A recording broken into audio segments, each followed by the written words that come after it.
پھر دن ہوا،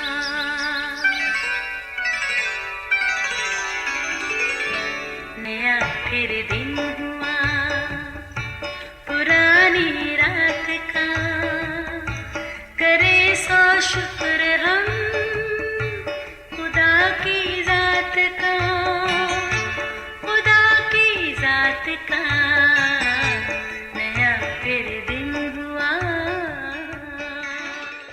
آج کی آیت۔ اور حامان نے اپنی بیوی زرش اور اپنے دوستوں کو ایک ایک بات جو اس پر گزری تھی بتائی۔ تب اس نے دانش مندوں اور اس کی بیوی زرش نے اس سے کہا، مردکی جس کے آگے تو پست ہوا ہے یہودی نسل سے ہے، تو اس پر غالب نہ ہوگا بلکہ اس کے آگے ضرور پست ہوتا جائے گا۔ آستر 6 باب 13 آیت۔ عزیزو، ان دنوں ہماری گفتگو کا محور بادشاہ اور آستر ملکہ ہیں۔ بادشاہ اپنی ملکہ سے بے انتہا پیار کرتا اور خوش بھی تھا۔ بلا شبہ ملکہ آستر بھی اپنی زندگی کے نئے تجربے سے خاصی مطمئن تھی، مگر جس دن سے اسے پتہ چلا کہ مملکت میں اس کی قوم کے خلاف کوئی سازش ہو رہی ہے جس کے باعث اس کی پوری قوم خطرے میں ہے، آستر ملکہ کو کسی پل بھی چین نہیں تھا۔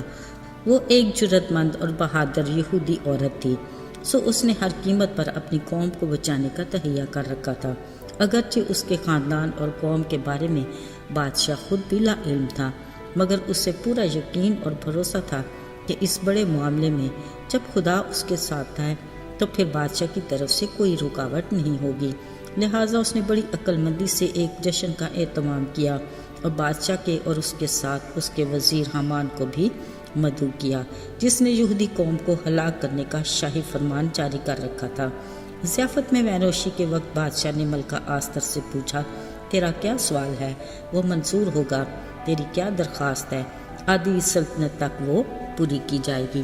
عزیزو، آستر ملکہ نے بادشاہ کے جواب دیا کہ اے بادشاہ، اگر میں تیری نظر میں مقبول ہوں اور تجھے منظور ہو کہ میرا سوال اور میری درخواست پوری کرے تو کل کے لیے اس جشن میں شریک کی دعوت کو بھی قبول کر، پھر جیسا بادشاہ ارشاد کرے گا میں وہی کروں گی۔ عزیزو، بادشاہ نظر شناس تھا، جان گیا کہ اس کی ملکہ کے من میں کچھ تو ہے جس کی پردہ داری ہے۔ یہ بات اس کے لیے پریشانی کا باعث بنی۔ اس کے برعکس آستر ملکہ کی طرف سے حامان کا بادشاہ کے ساتھ اس کے جشن میں تنہا شریک ہونا اسے مزید ہواؤں میں اڑانے لگا۔ اس دن وہ بڑا شادمان اور خوش تھا۔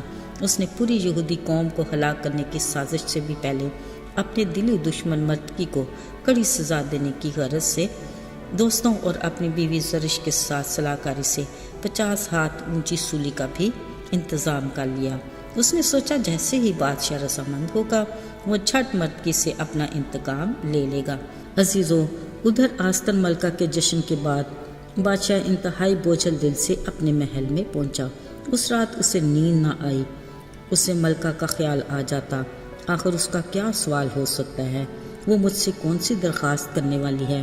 سو بادشاہ نے اپنی الجھن سے چھٹکارا حاصل کرنے کے لیے تواریخ کی کتابوں کو لانے کا حکم دیا کہ وہ اس کے سامنے پڑھی جائیں۔ سنتے سنتے بادشاہ اچانک اس واقعہ تک پہنچا جہاں اس کے 2 محافظوں نے اس کی جان کو ہلاک کرنے کی سازش کی تھی۔ پھر ایک یہودی شخص مرتقی نے ان کی مخبری کر کے ان کو کیفر کردار تک پہنچایا تھا۔ اچانک سے بادشاہ نے پوچھا، کیا میری جان بچانے کے بدلے میں مرتقی کو کوئی عزت یا حرمت سے نوازا گیا تھا؟ ملازم نے جواب دیا، نہیں، ایسا تو کچھ نہ تھا۔ ابھی بادشاہ کچھ سوچ ہی رہا تھا کہ اس کا دل پسند وزیر حامان محل کی بیرونی بارگاہ میں داخل ہوا۔ بادشاہ نے موقع غنیمت جانا اور صلاح کاری کے لیے حامان کو بلایا۔ بادشاہ نے اس سے پوچھا کہ جس کی تعظیم بادشاہ کرنا چاہے اس شخص کے لیے کیا کیا جائے؟ حامان کے لیے بادشاہ کا سوال حیران کن تھا، مگر اس کے غرور نے اسے کافی حد تک خوش فہمی کا شکار بھی بنا دیا تھا۔ سوچنے لگا، کچھ بھی ہو، بادشاہ یقیناً مجھے ہی عزت دینے کا سوچ رہا ہے۔ سو اس نے اپنی خواہشات کے بلند محل تعمیر کرتے ہوئے سب کچھ کہہ دیا۔ یقیناً اس کا دل خوشی سے اچھل رہا ہوگا کہ بادشاہ جس کو وہ عزت دینا چاہتا ہے وہ میں ہی تو ہوں، لہٰذا اس نے اپنی ڈھیروں دلی خواہشات کا اظہار بھی کر دیا۔ عزیز و مزے کی بات، بادشاہ نے حامان سے کہا، جلدی کر اور اپنے کہے کے مطابق شاہی لباس اور گھوڑا لے اور مرد کی یہودی سے جو بادشاہ کے پھاٹک پر بیٹھا ہے، ایسا ہی کر جو تو نے کہا، ان میں کچھ بھی کم نہ ہو۔ عزیز و بادشاہ کے منہ سے نکلے الفاظ حامان کے لیے ایسے ہی تھے جیسے وہ گہرے سمندر میں ڈوب گیا ہو، مگر بادشاہ کا فرمان تھا جو ہر حال میں پورا ہونا ہی تھا۔